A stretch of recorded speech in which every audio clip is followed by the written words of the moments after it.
기획은 누군가가 보기 좋도록 꾸며주는 서류 작업이 아닙니다. 기획은 다른 사람을 설득하기 위한 탁상 공론을 하는 것도 아니죠. 기획은 실제로 성과가 나타날 수 있도록 전 과정을 다루는 일입니다. 그렇기 때문에 실행부터 성과가 일어나기까지 모든 과정을 다룰 수 있어야 하는 것이 기획자의 역할입니다. 오늘은 기획자가 갖고 있어야 할 프레임워크, 그것에 대해서 좀 더 구체적으로 이야기해 보도록 하겠습니다. 안녕하세요. 배워보소서의 기획자 H입니다. 많은 분들이 제가 예전에 올렸던 기획력이 생존력이다 라는 영상에 호응을 해주셔서 그 이야기를 조금 더 구체적으로 확장하여 오늘 이야기해 보려고 합니다. 제가 이전 영상에서 기획이 상품과 시장의 간극을 좁히는 전 과정을 다루는 것이라고 말씀드렸는데요. 자칫 이것이 한쪽 부분만 잘하면 되는 것 아닌가라는 생각을 하게 만들 수도 있어요. 예를 들어서 마케팅 잘하면 상품이 시장에 잘 팔리는 것 아닌가라는 생각도 할 수 있습니다. 물론 마케팅 역시 한 부분에 해당하죠. 그런데 기획자는 전체를 생각해 봐야 합니다. 다음과 같이 구분해서 고민해 보시면 좋을 것 같아요. 첫 번째는 시장의 고객, 후입니다. 먼저 시장의 고객이 누구인가를 판단하는 것이 제일 우선일 것 같습니다. 그러나 대체로 내 상품, 내 아이디어를 먼저 갖고 있기 때문에 시장의 고객에 대한 생각은 후순위로 밀리곤 하죠. 저 역시도 출판 기획자로서 마찬가지인 게 순수하게 기획하여 저자를 섭외하기보다는 책을 출간하고 싶다고 하는 분들의 원고를 검토하는 것이 우선되는 경우가 많습니다. 즉 원고라는 상품의 기초 자료가 먼저 손에 오기 때문에 시장의 고객을 그 다음에 고민하는 경우가 많은 거죠. 그래도 최종 소비자를 생각하면서 그들이 무엇을 원하는지, 어떤 방식으로 마케팅을 해야 할 것인지를 생각해야 합니다. 책으로 보면 저자님이 책을 통해 알려주고자 하는 콘텐츠가 어떤 독자들에게 팔리게 될 것인지 고민이 있어야 되는 것이죠. 예를 들어 의사 선생님이 책을 출간하겠다라고 했을 때 단순히 아픈 사람들이라고 규정 짓는 것이 아니라 어떤 요구와 욕구가 있는 독자층을 겨냥한다면 이 콘텐츠가 효과적일 것이라는 것을 생각하면서 원고의 방향성을 끌고 가는 것이죠. 두 번째는 판매할 상품, 왓에 대해서 생각해 보는 것입니다. 무엇을 판매할 것인지도 앞서 시장의 고객을 고민할 때 같이 생각하면 좋은데요. 이 고객들한텐 어떤 상품이 필요한지에 대해서 계속 생각해 보는 것입니다. 아이들 책에서 점과 점을 잇는 선긋기 놀이를 하듯이 저자가 갖고 있는 원고라는 상품 원석이 있다면 그것이 매칭될 시장의 고객을 선긋기 하면서 연결해 봐야 됩니다. 이때 단 하나의 선만 있는 것이 아니라는 생각으로 계속 연결해 봐야 돼요. 그리고 그 상품을 구매하고자 하는 소비자가 원하는 상품을 제공할 것을 계획해야 하는 것입니다. 즉 소비자가 원하는 상품이지 생산자가 만들고 싶은 상품이 아니라는 것을 지금 왓에서 고민을 해야 되는 것입니다. 다음은 하우인데요. 시장 그리고 상품이 정해졌다면 이것을 어떻게 만들고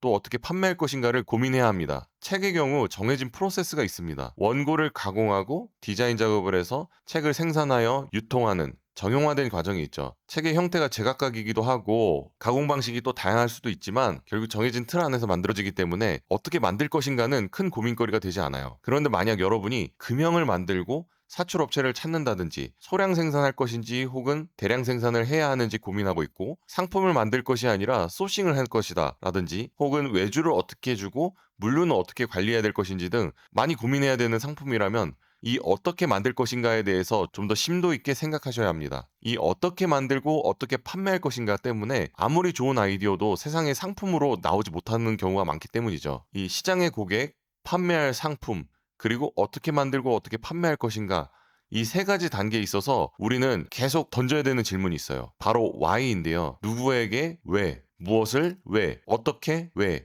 이렇게 스스로 자문하며 빠르게 정돈을 해야 됩니다. 불필요한 요소가 보인다면 걷어내고 내 스스로 모호한 것이 있다면 없애는 방법입니다. 이 왜를 계속 해소해 나가는 과정이 기획에 있어서 꼭 필수적인 요소일 것 같아요. 자, 이렇게 작성하고 나면 기획 별거 아니네라고 생각될 수 있어요. 마치 대학교 레포트 만들듯이 서류 작업하는 것처럼 보이기도 하죠. 그런데 이 구조를 아는 것만으로는 기획이 끝이 아닙니다. 기획의 진짜 목적은 성과를 만들어내는 것이기 때문입니다. 다시 말씀드리면 기획의 목적은 어떻게 실행할 것인지 그리고 어떤 성과를 이룰 것인지 이 두 가지를 생각하는 전체 실행 로드맵을 짜는 데 있어요. 누구에게 무엇을 어떻게라는 이 전체 흐름에서 성과는 두 가지로 구분되죠.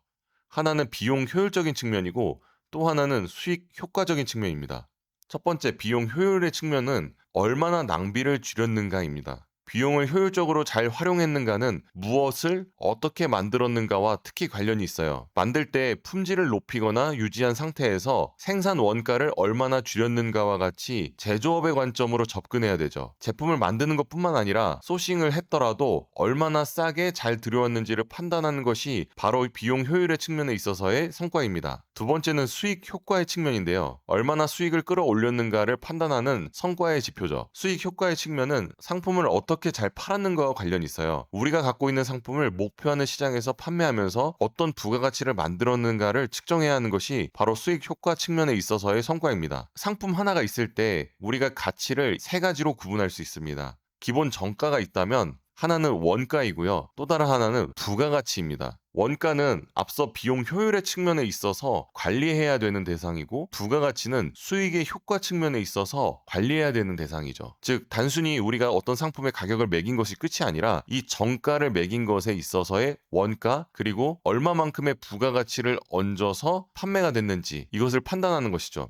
참고로 부가가치라는 것은 눈에 보이지 않는 가치라고 보시면 될 것 같아요. 예를 들어서 똑같은 공장에서 만들어진 운동화가 있는데요. 이 운동화에 나이키 로고를 붙였을 때와 샤넬 로고를 붙였을 때 이 상품의 원가는 동일하지만 사람들이 인식하는 부가가치는 차원이 다르죠. 이렇게 기획은 결국 성과를 달성하기 위한 프레임워크라고 저는 말씀드리고 싶습니다. 단순히 보고서를 잘 만드는 기술이 아니라 성과 지향적 사고방식을 갖고 상품이 만들어지고 판매되기까지의 전체를 보는 눈을 갖고 있어야 된다는 거예요. 그리고 이 기획력은 시도하고 실패하고 다시 설계하면서 만들어지는 후천적 능력이라고 저는 말씀드리고 싶습니다. 자, 여러분은 어떤 기획을 하고 계신가요? 성과를 만들어내기 위한 전체 과정을 잘 갖고 계신가요? 혹은 한쪽에만 치우쳐진 불균형한 상태를 갖고 계시진 않나요? 저는 이 기획이 특정 업무만 보는 사람이 하는 일이 아니라고 생각합니다. 창업을 준비하시든 혹은 현재 어떤 사업을 진행하고 계신 사장님이든 이 기획적인 마인드를 꼭 갖고 계셔야 한다고 말씀드리고 싶어요. 물론 요즘은 상품과 정보가 범람하는 시대죠.